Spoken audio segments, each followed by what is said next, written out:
হাজি সাহেব হুজুর হজ কইরা আইছে। কি কইরা আইছে? হজ কইরা আইছে। আয়া জমিনে গেছে ফজরের নামাজের পরে জমিনে গেছে। কোমরের মধ্যে গামছাও বাঁধছে, কোদাল এমনে হাতের মধ্যে নিয়ে ভাতিজার আইল কাটে। আইল বুঝেননি আপনারা? কি বলেন?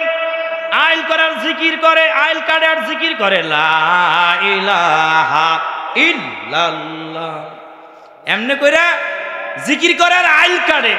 ভাতিজা কয়, ও চাচা কি ব্যাপার হাজী সাহেব, আপনি যে আমার আইল কাটতে 5 আঙ্গুল বানায় লাইছেন? আমার আরো 2 আঙ্গুল আছে। আরো কয় আঙ্গুল আছে?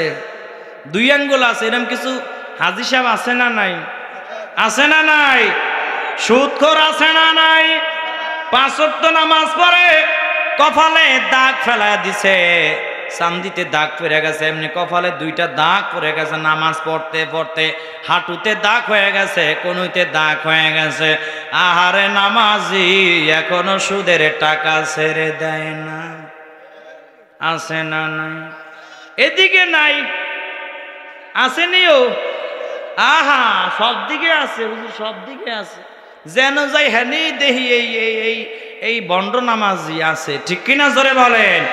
মনে রাখবেন, এই যে নামাজ পড়ে আবার সুদের টাকা খায়, সুদ খায়, হারাম খায়, ঘুষ খায়, আছে না নাই? এদের কোন আমল আল্লাহর দরবারে কবুল হবে? হাজী সাহেব বুইলা গেছে কয়দিন পর মরিয়া যাবে। হাজী সাহেব ভুলে গেছে কয়দিন পর মরে যাবে, ভুলে গেছে, 1 পাও কবরে গেছে।